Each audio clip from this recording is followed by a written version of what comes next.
تو متا تب اسوہا زمیمتن فتضرا اذا ذریتموہا فتزرمی. باب افعال سے بھی بعض لوگوں نے پڑھا ہے اور مجرد بھی فتزرمی. زرم یزرم اور ازرم دونوں کے معنی ہیں جلانا، آگ لگانا، خاکستر کرنا. اور بعثہ کے معنی چھیڑنا اور انگیختہ کرنا. تو متا تب اسوہا ہا کی زمین لوٹے گی حرب کی طرف جو پر ذکر آیا ہے والحرب الا ما علمتم وسقتم. تو متا تب اسوہا اس لیے متا جب بھی تم جنگ چھیڑو گے، جنگ کو ابھارو گے، ہوا دو گے، تو مراد وہی ہے کہ جب بھی تم جنگ چھیڑو گے تب اسوہا زمیمتن تو وہ بری ہی ثابت ہوگی. جب بھی جنگ آئے گی اس کا ذکر بھی، اس کا انجام بھی، اس کا نتیجہ برا ہی ہوگا، اچھا نتیجہ نہیں آئے گا. تو تب اسوہا زمیمتن تم جنگ اس حال میں کرو گے تو قابل مذمت ہوگی، بری ہی ثابت ہوگی. وَتَّزْرَ ذریعہ یزرا کے معنی بھڑکنا، جلنا، آگ کا روشن ہونا. سرہ جو ہے روشن کرنا، آگ لگانا. تو اذا ذریتموہا اگر تم لوگوں نے اس میں آگ لگائی، تم لوگوں نے اس کو بھڑکایا، تزرا تو یہ خوب زور سے جل اٹھے گی، بھڑک اٹھے گی، یعنی پھر رکنے کا نام نہیں لے گی، جنگ کا سلسلہ چلتا ہی رہے گا. وہ تزرا یہ جنگ بھڑک اٹھے گی، اذا ذریتموہا جب تم اس کو بھڑکاؤ گے، فتزرمی اور جب جنگ بھڑکے گی، آگ کے شعلے بھڑکتے ہیں، فتزرمی تو تمہیں جلا کر راکھ کر دے گی، تمہیں جلا کر خاکستر کر دے گی. یعنی اس کا انجام اچھا نہیں ہوگا. یہ جنگ کی مذمت کی ہے، وہ جنگ کا نتیجہ کیا نکلے گا، اس کا نتیجہ اور انجام بیان کر رہا ہے. فَتَعْرُكُمْ عَرْكَ الرَّحَابِ سِفَالِهَا وَتَلْقَهْ كِشَافًا ثُمَّ تُنْتَجْ فَتُطْعِمِ. تُنْتَجْ یہ مجهول بھی ہو سکتا ہے اور معروف بھی. فَتُنْتِجْ فَتُطْعِمِ تشبیہ یہاں اس نے دو تشبیہ دی ہے. ایک چکی کے جو دونوں پارٹ ہوتے ہیں کہ جو اس میں گیہوں لا کر پیس دیتا ہے، اور ایک نیچے جو کپڑا لگایا جاتا ہے چمڑے کا، اس میں آٹا گرتا ہے تو کبھی کبھی ساتھ میں وہ بھی چلا جاتا ہے. تو کہتے ہیں نا آٹے کے ساتھ گھن بھی پس جاتا ہے. تو جو لوگ چھیڑیں گے وہ بھی زد میں آئیں گے، اور جو شریک نہیں بعد میں وہ بھی زد میں آئیں گے. اور پھر یہ بار بار جنگ ہوگی. آج تم اس کے آدمی مارو گے، کل وہ انتقام لے گا، پھر تم انتقام لو گے تو پھر وہ انتقام لے گا. تو سلسلہ در سلسلہ چلتا رہے گا. عرقہ کے معنی آتے ہیں پیس کر رکھ دینا یا رگڑنا. عرق یہ مفعول مطلق ہے. رہا چکی کو کہتے ہیں، اور سفال وہی کپڑا. کہتے ہیں کہ چکی کے جو دو پارٹ ہیں، پارٹوں جو پتھر ہیں، اس پتھر کو بھی سفال کہا جاتا ہے. لقی یلقہ کے معنی آتے ہیں حاملہ ہونا، یا جانوروں کے لیے اردو کہتے ہیں گابن ہونا. اور کشاف کہتے ہیں مرتين في السنة، جانور کا دو بار سال میں حملہ ہونا، بار بار حملہ ہونا. تو جب اونٹنی بار بار حملہ ہوتی ہے تو جو بچے جنتے وہ کمزور ہوتے ہیں، تعداد بھی بڑھتی ہے اور مسائل پیدا ہوتے ہیں. ایک بچہ پیدا ہوتا ہے اس کو سنبھلتا نہیں، دوسرا آ جاتا ہے. تو جنگ کا سلسلہ دراز ہوگا. تو یہاں پر سلسلے کی درازی کو بیان کیا جا رہا ہے. فتعرکم، تو یہ جنگ تمہیں اسی طرح پیس کر رکھ دے گی، ملیامیٹ کر دے گی، ختم کر دے گی، جس طریقے سے چکی کے پارٹ دانے کو پیس دیتے ہیں. ترجمہ یہی ہے، یہ جنگ تمہیں اسی طرح پیس دے گی، پیس کر رکھ دے گی، جس طریقے سے چکی کے پارٹ دانے کو پیس دیتے کہ اس کا وجود ختم ہو جاتا ہے. غلہ اور گیہوں کا دانا تھا، اب وہ آٹا بن جاتا ہے. لفظ معنی کیا؟ فتعرکم، یہ جنگ تمہیں پیس دے گی اس طریقے سے جیسے کہ چکی کے پارٹ پیستے ہیں. بصفالیہا، اپنے کپڑے کو پیس دیتی ہے، دانے کو رگڑ دیتی ہے. وتلقح، اب تشبیہ دی یہاں اونٹنی سے. لفظی معنی کیا ہے؟ پھر یہ حملہ ہوگی، یعنی جنگ پھر چلے گی. یا مطلق ہے سال میں 2 بار ہوگی. پھر یہ جنگ سال میں 2 بار ہوگی، دوبارہ ہوگی. کشاف کے معنی مرتين، لفظی معنی دیکھ لیں کہ تلقا، پھر یہ اونٹنی کے معنی سال میں 2 بار ہوگی، یا سال میں ایسے ہی 2 بار ہوگی جس طریقے سے کوئی اونٹنی سال میں 2 بار کیا ہے گابن ہوتی ہے. ثم تنتج اور تنتج، پھر یہ جنتی ہے. تطعمی، اور پھر دودھ چھڑا دیتی ہے. بلکہ تطعیم کے معنی جڑواں بچہ جننا. ایک جلا، پھر کچھ مدت کے بعد 2 بچے ہو گئے، تو کم مدت میں 2 بچے ہو گئے. 2 بچوں کو سنبھالنا مشکل ہوتا ہے. ترجمہ کیا کریں گے؟ پھر یہ جنگ سال میں 2 مرتبہ حاملہ ہوگی اور 2 جڑواں بچے جنے گی. 2 جڑواں بچے جنے گی. ان کے اخراجات بڑھیں گے، صرفہ آئے گا، پریشانی آئے گی، مصیبت آئے گی. مطلب وہی ہے کہ روز بروز جنگ کی شدت، اس کی تباہی، ہولناکی بڑھتی ہی چلی جائے گی، نقصانات آئیں گے. وَتُنْتِجَ لَكُمْ غِلْمَانَ أَشْأَمَا، اشم کہتے ہیں منحوس. پھر یہ تمہارے لیے بچے جنے گی، منحوس بچے جنے گی. کہتے ہیں نا جب ایسے حالات میں چلتا ہے بڑا خراب بچہ ہے، فلاں وقت یہ پیدا ہوا تھا، جب سے پیدا ہوا تو یہ خرابی آ رہی ہے. وہ جاہلی عربوں کا تصور بھی تھا. تو جب ایسے بچے پیدا ہوتے ہیں اس کو لوگ منحوس سمجھتے تھے کہ یہ کمزور ہو گئے، کسی کام کے نہیں ہوں گے. فَتُنْتِجَ لَكُمْ غِلْمَانَ أَشْأَمَا، تو یہ تمہارے لیے منحوس بچے جنے گی.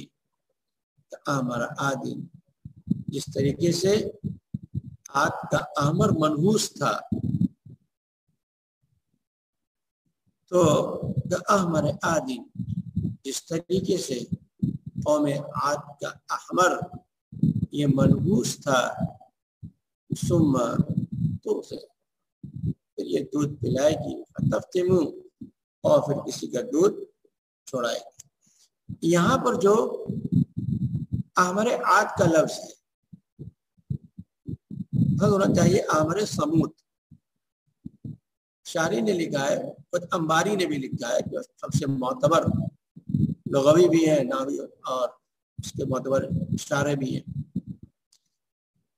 کہ عاد یہ ضرورت شعری کی بنیاد پر ہے. تو یہ استعمال غلط سے کہا جاتا ہے کہ شعری وزن کے طور پر عاد کا استعمال کرتے ہیں، کہ مراد وہی ہے.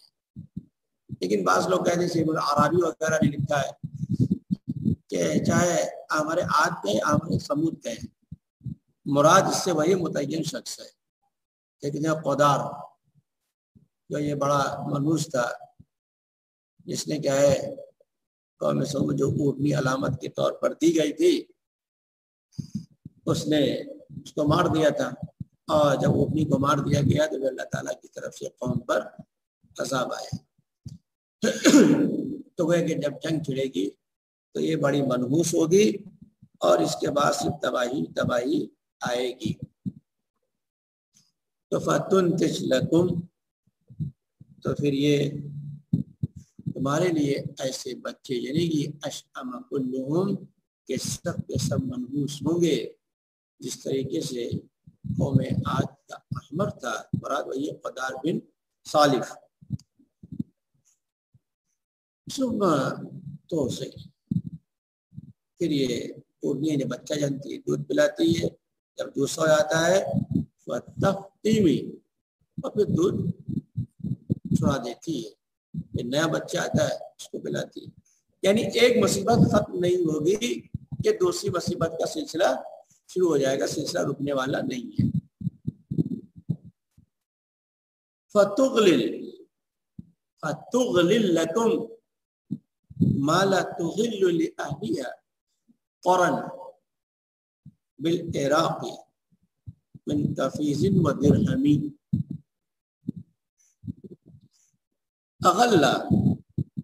اغلہ کے معنی غلہ پیدا کرنا ہے، کھیت میں گیہوں کے دانے وغیرہ اگتے ہیں، اور قرن یہ فاعل ہے، مالا تغل ہوتا، قفیس کہتے ہیں جو کو، درہم دولت مال۔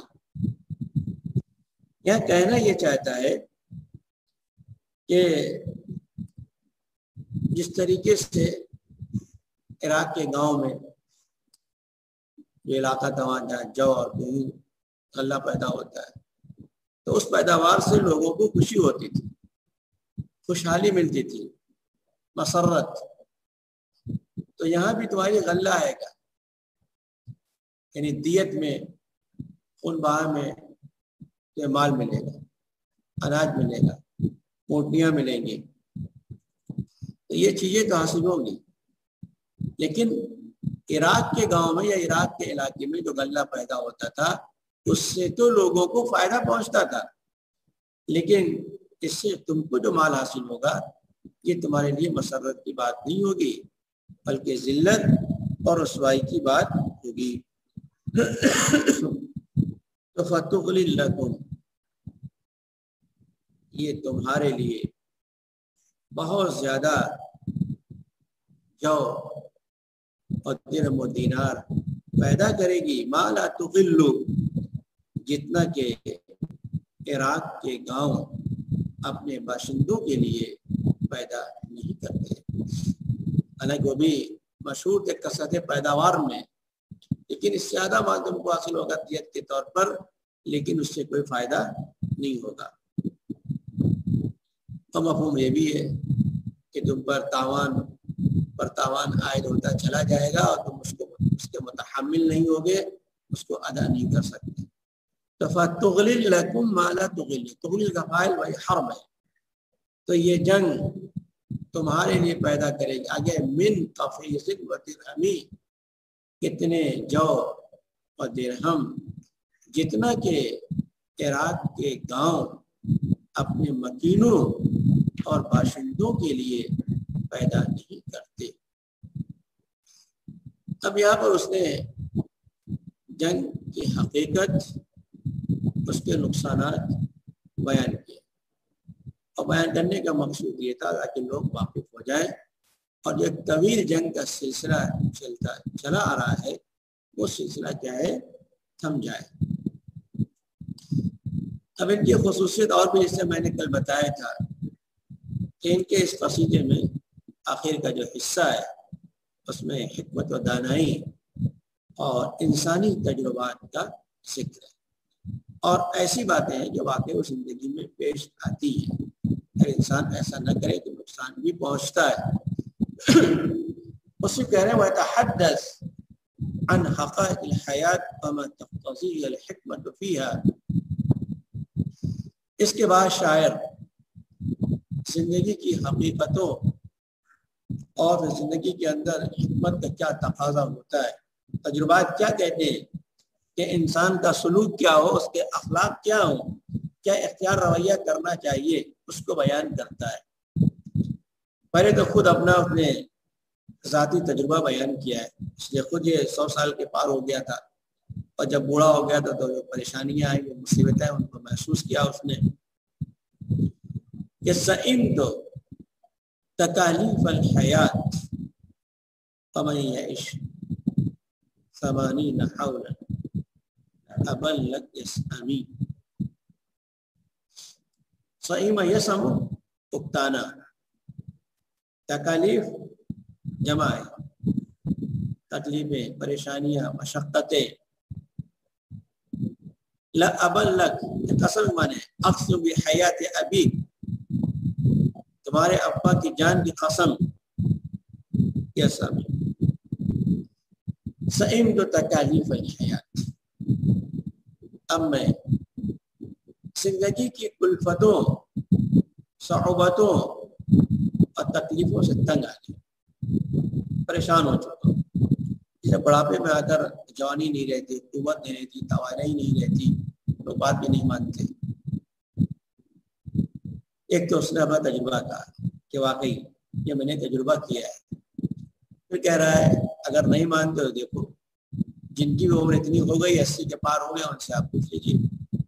وَمَن يَعِشْ 80 حولا، اور جو بھی 80 سال جیتا ہے، 80 سال سے آگے بڑھتا ہے، جیے گا، لأبلغ ہمارے والد کی جان کی قسم، یسأمی وہ اکتا جائے گا۔ اور یہ بات صحیح ہے، بلکہ اب تو 50 کے بعد لوگ پار ہوتے ہیں تو مصائب اور پریشانی کا سلسلہ، جو امراض کا سلسلہ آتا ہے، فائت المنایا، تو اس نے کہا کہ موت کے تیقن ہوئے، موت یقینی ہے، بے رحم ہے، موت کب آئی کچھ پتہ نہیں، اور جب آتی ہے تو آپ کس حال میں کچھ پتہ نہیں، وہ آپ کو لے کر چلی جاتی ہے۔ اب موت چونکہ کوئی مرئی چیز تھی نہیں کہ آپ اس کو دیکھیں کہ کس طریقے سے آ رہے ہو، کس طریقے سے جا رہی، اس کی ایک تشبیہ دی ہے، اس اونٹنی سے جو کیا ہے اندھی ہو، نظر نہ آتا، جب وہ چلتی ہے تو نظر نہیں آتا، تو جو بھی اس کے پیر کے نیچے آ جائے رونتی بھی چلی جاتی ہے، کوئی سامنے آ جائے دائیں بائیں کہیں بھی مارتے چلی جائے گی، تو موت نہیں دیکھتی ہے کون صحت مند ہے، کون بیمار ہے، کون کمزور ہے، کون طاقتور ہے، کون بچہ ہے، کون بوڑھا ہے، کون کس حالت میں، کچھ نہیں، وقت آ گیا تو اس کو جانا ہے۔ تو رائد المنایا خبط اشواء، منایا یہ منیتن کی جمع ہے، میں موت کو دیکھتا ہوں، میں نے دیکھا ہے کہ موت اندھی اونٹنی کے مانند ہے، موتیں اندھی اونٹنی کے مانند ہوتی ہیں۔ من تصب اے من تصبہ المنایا، کہ جس کو موت آ جاتی ہے، تمت ہو تو اس کو مار دیتی، پھر وہ ایک لمحے آگے پیچھے، قرآن بھی یہی کہتا ہے ومن تخطی، اور جس سے موت آگے بڑھ جائے، یہ موت نہ، جیسے آپ دیکھیں گاڑی میں کئی لوگ بیٹھے ہوئے ہیں، ایکسیڈنٹ ہوا تو کوئی فوت ہو جاتا ہے، کوئی بچ جاتا ہے، تو موت تو ایک ہی جگہ آئی تھی لیکن ایک کو لے گئی ایک کو چھوڑ گئی، تو ومن تخطی، اور اس سے موت خطا کر جائے، یعنی اس سے آگے نکل جائے، چھوڑ جائے، یعمر ویحرمی، تو ٹھیک ہے، تو وہ عمر دراز ہو جاتا ہے، 50 سال 60 سال 70 سال 80 ہو جاتا ہے، فیحرمی، اور پھر بوڑھا ہوتے ہوتے سٹیا جاتا ہے، یہ گویا کہ اس کا صحیح ذہن دماغ کام نہیں کرتا، اسی لوگ اس کو گھر میں پھر آخر میں الگ کر دیتے ہیں اور تمدن میں جا کے اسے اولڈ ہاؤس میں پہنچا دیتے ہیں۔ اگر وہ اس دور میں ہوتا اور اولڈ ہاؤس کو دیکھ لیتا کہ کیا حش ہوتا ہے تو وہ تجربہ بیان کرتا ہے کہ اس سے بہتر ہے کہ انسان کو موت ہی آ جائے۔ اب آگے اخلاق اور سلوک کی بات کہہ رہا ہے کہ وَمَن لَا يُصَانِعْ بِأُمُورٍ كَثِيرَةٍ يُدَرَّسْ بِأَنْيَابٍ وَيُوْطَى بِمَنْ سَمِي۔ سررسا سے میں کہتے ہیں داڑھ سے یا دانتوں سے چپا کر کاٹنا۔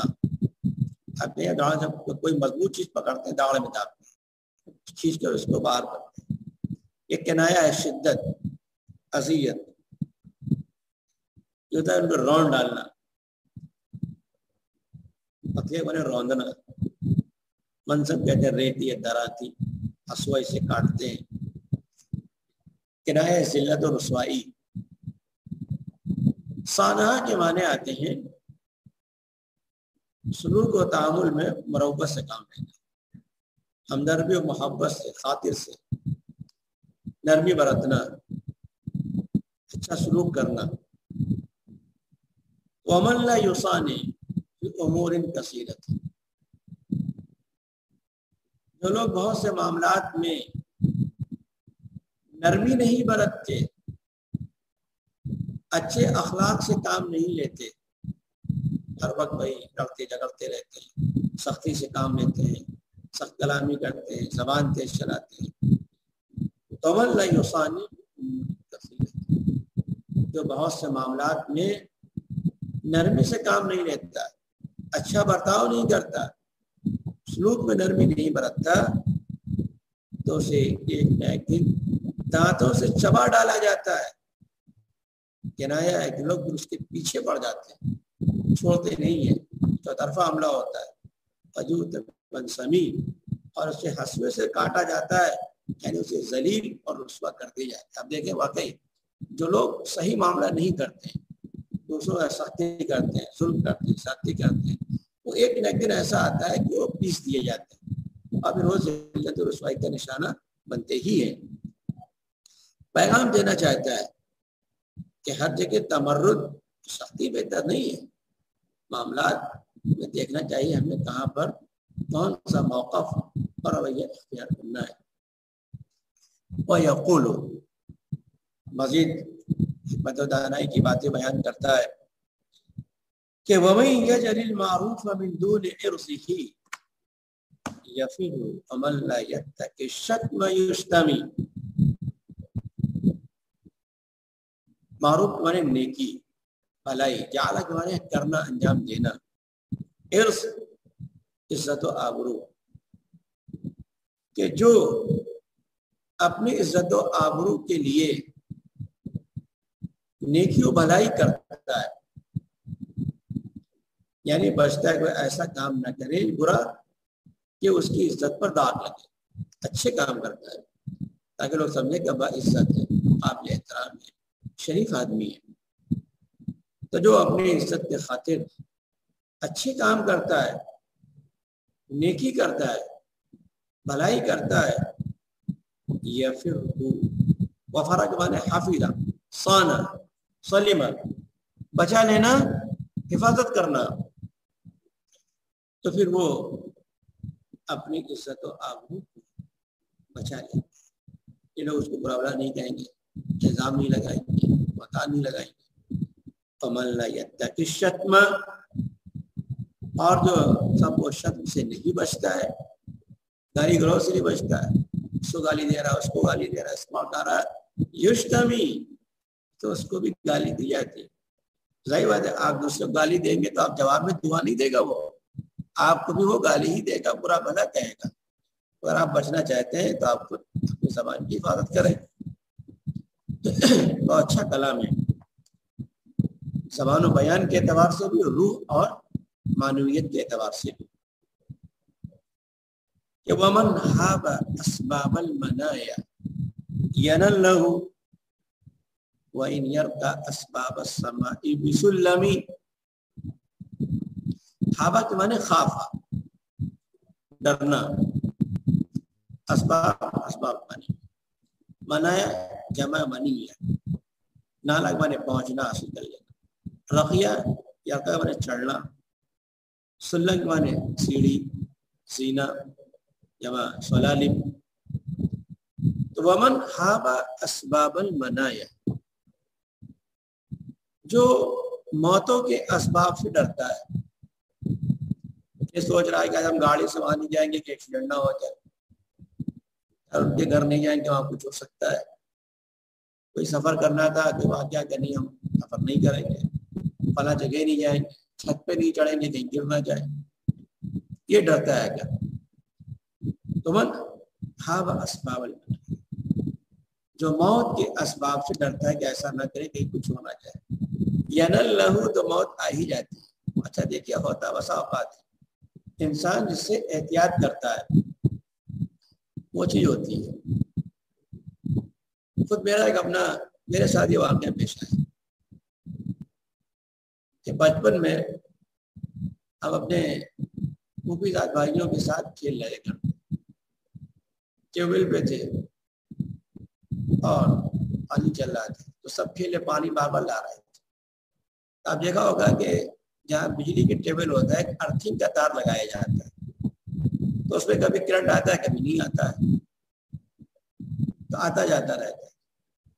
تو ہم نے اس کو پکڑا کہ چھو، تو سب نے چھوا، میں نے نہیں چھوا اس کو ڈر کی وجہ سے، ڈانٹ بھی کھائیں گے کچھ ہو جائے۔ لیکن کچھ دیر کے بعد میرا پیر پھسلا، میں اسی پہ گر گیا، تو جن لوگوں نے چھوا ان کو کچھ نہیں ہوا، اور میرے جو زخم لگا تھا آج بھی باقی ہے، تقریباً میں سمجھتا ہوں کہ 20-22 سال ہو گئے ہوں گے، بلکہ اور زیادہ 25 سال۔ اس وقت کا یہ واقعہ ہے، تو جس سے بچے وہی پیش آئے، تو یہ زندگی میں ہوتا ہے۔ وَإِنْ يَرْكَ أَسْبَابَ السَّمَاءِ، اگرچہ وہ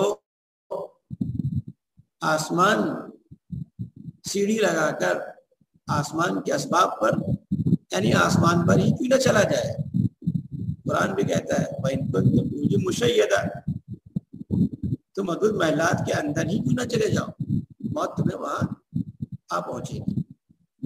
تو وَإِنْ يَرْكَ أَسْبَابَ السَّمَاءِ سُلَّمٍ، اگرچہ وہ سیڑھی لگا کر آسمانی پر کیوں نہ چڑھ جائے، اگر وہ موت سے بھاگتا ہے تو موت اسے آ پکڑے گی۔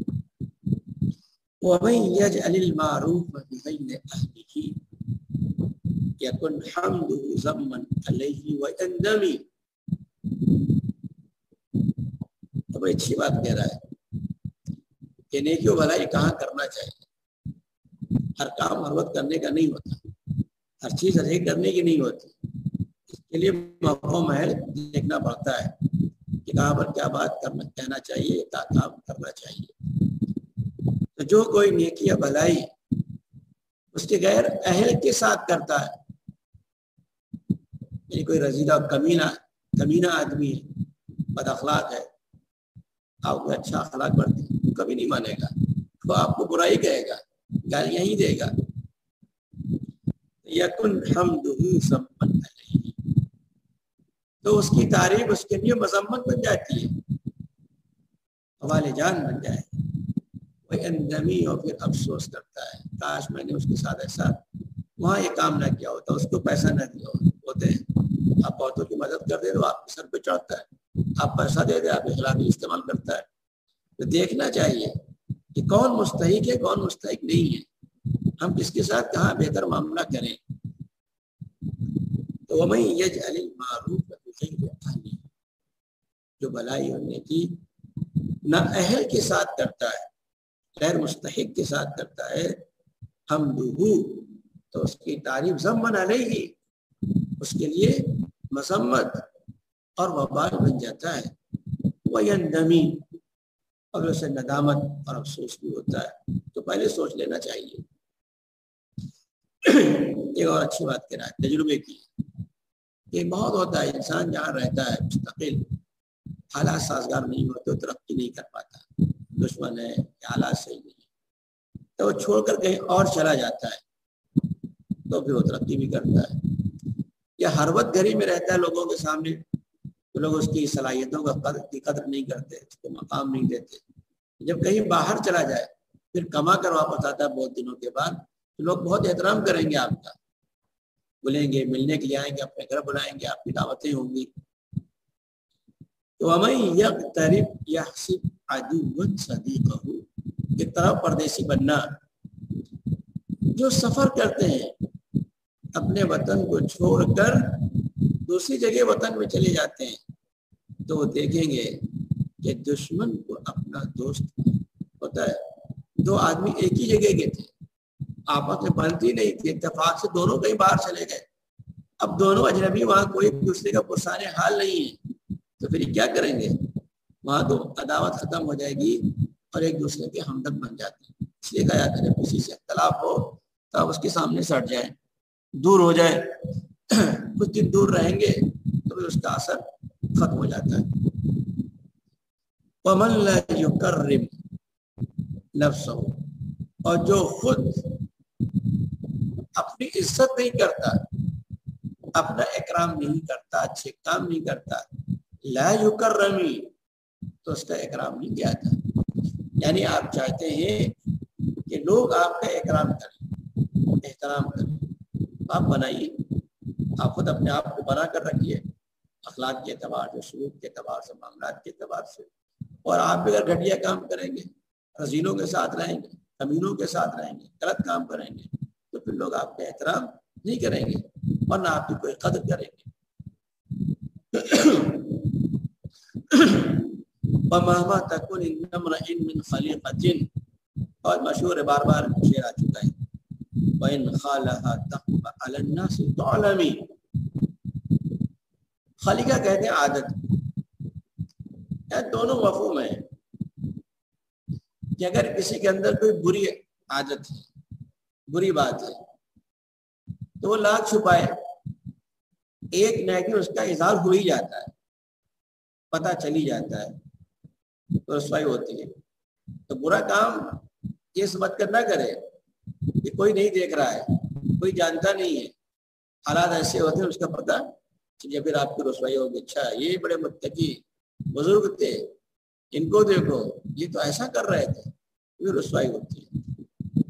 دیکھو یہ بھی ہے کہ انسان کے اندر کوئی بھی جوہر ہے، خوبی ہے، صفت ہے، تو اسے چاہے ظاہر کرے یا نہ کرے، ایک دن آتا ہے کہ لوگ خود بخود اس کو جانتے ہیں کہ یہ اس خوبی کا مالک ہے، اس کے اندر یہ صلاحیت اگر واقعی ہے تو پھر لوگ اس کی قدر کرتے ہیں اور اس سے فائدہ اٹھائیں. تو گویا کہ اظہار کرنے کی ضرورت نہیں ہے، ورنہ پھر خود نمائی آئے گی. تو مہما تکن عند امرئ من خلیقۃ، کہ کسی انسان کے پاس کیسی بھی کوئی عادت ہو، کون سی بھی بری عادت ہو، وَإِنْ خَالَهَا، ہاتھ میں لوٹے گی خلیقہ کی طرف. وَإِنْ ظَنَّهَا، اگر جو گمان کرتا ہے اس کے بارے میں، تَخْفَى عَلَى النَّاسِ، کہ یہ لوگوں سے پوشیدہ ہے، لوگوں سے روپوش رہے گی، لوگوں کی نظروں سے اوجھل رہے گی، چھپی رہے گی، معلوم نہیں ہوگا، تو غلامی ایک وقت آئے گا کہ وہ جان لی جائے گی، تو اس کو بچا لیا، اس کے اندر یہ خامی تھی. ایک بہت تجربے کی بات ہے، یہ تو اکثر لوگ دھوکہ کھاتے ہیں کہ وَقَائِنٍ طَرَى مِنْ صَامِتٍ لَكَ مُعْجِبٍ زِيَادَتُهُ أَوْ نَقْصُهُ فِي التَّكَلُّمِ، کہ انسان کی پہچان کس سے ہے؟ اگر زبان و گفتگو سے، جیسا اس کا دل ہوتا ہے، اندر سوچ خیال، زبان سے وہی الفاظ نکلتے ہیں. اگر وہ خاموش نہیں بولتا ہے، یعنی کوئی آپ کو بھولا بھالا لگتا ہے، اب کچھ نہیں کہہ رہا، سمجھتے باقی پڑھنے کچھ نہیں، زبان کا مسئلہ ہے. اب دیکھیں کہ وہ بات کیسی کرتا ہے، سوچ اس کی کیا ہے. الفاظ کرنا بہت سے بہت بھولے لگتے ہیں، لیکن بہت سخت کلامی کرتے ہیں، تو روئی کے ساتھ پیش آتے ہیں. تو اصل چیز کیا ہے؟ تکلم اور زبان کا استعمال ہے. کائنین رب انسان رب شخص رجل، یہ بہت سے ایسے لوگ آپ دیکھیں گے، صامت لک، آپ کے سامنے خاموش ہیں، موجبن، صامت خاموش رہتے ہیں، موجب لک، اور آپ کو بڑے بھلے مانس معلوم ہوتے ہیں، کیا ذرا بڑا بھلا مانس اور شریف ہے. زیادت او نقص بالتکلم، حالانکہ اس کی خوبی یا نقص یا خامی کیا ہے؟ گفتگو میں ہے. دیکھیں تو بولتا ہے پھول جڑتے ہیں یا کانٹے جڑتے ہیں. لسان الفتى نصف ونصف فؤاده ولم يبق الا صورة اللحم والدم، کہ نوجوان کی زبان نصف اور نصف اس کا دل ہے. انسان کا جو وجود کیا ہے؟ دو چیزیں اصل ہیں، ایک زبان اور ایک اس کا دل و دماغ. اس کے علاوہ تو کچھ کیا ہے؟ وہ گوشت اس کا ایک لوتھڑا ہے، ایک حصہ ہے کہ فلم جب اس کے علاوہ وہ نہیں رہتا ہے، مگر اس کے علاوہ تو اگر یہ دو چیزیں ختم ہو جائیں تو ایک گوشت اور خون کا، گوشت اور گوشت کا ایک لوتھڑا ہے جس کی کوئی حیثیت نہیں ہوتی. اسے کیا کہنا چاہتے ہیں؟ زبان اور اس کا دل، دل پاک ہو، کسی سے کوئی عداوت نہ ہو، کینہ نہ ہو، بغض نہ ہو، حسد نہ ہو، کسی کے بارے میں برا سوچتا نہ ہو، برا خیال نہ رکھتا ہو. دل بالکل کہ محبت شفقت سے بھرا ہوا ہے. اور دوسرے کہ زبان بھی اچھی ہو. ایک حدیث میں آتا ہے اس میں یکب الناس علی مناخرہم الا بحصائد السنتہم، کہ بہت سے لوگوں کو زبان کی کھیتی، یعنی زبان کا غلط استعمال کیا ہوا ہے، کسی کی غیبت، کسی کی چغلی، کسی کا اتہام، بہتان، کسی کو گالی، کسی کو ستایا ہوگا. یہ چیزیں ہیں، اس کی وجہ سے ہوا ہے کہ جہنم میں ڈال دیا جائے گا. تو یہ بات صحیح ہے. یہ دو چیزیں انسان کی ترجمانی کرتی ہیں. اور حدیث میں بھی یہ صلوحت، جسم کے اندر ایک ایسا لوتھڑا ہے، اگر وہ صحیح ہو جائے تو پورا جسم بھی اچھا رہتا ہے. وہ خراب ہو جائے، فاسد ہو جائے تو بھی انسان کا وجود بگڑ جاتا ہے. تو اصل کیا خدمت کی گئی؟ زبان بھی صحیح ہو اور آپ کا دل بھی صحیح ہو. لیکن جاہلی دور کا ہے، اس سے معلوم ہوتا ہے کہ انسانیت اور انسانی اخلاقی جو اقدار تھے ان کا چلن تھا، اور کچھ لوگ تھے جو ایسا سوچتے بھی تھے اور اس کی تلقین بھی کرتے تھے.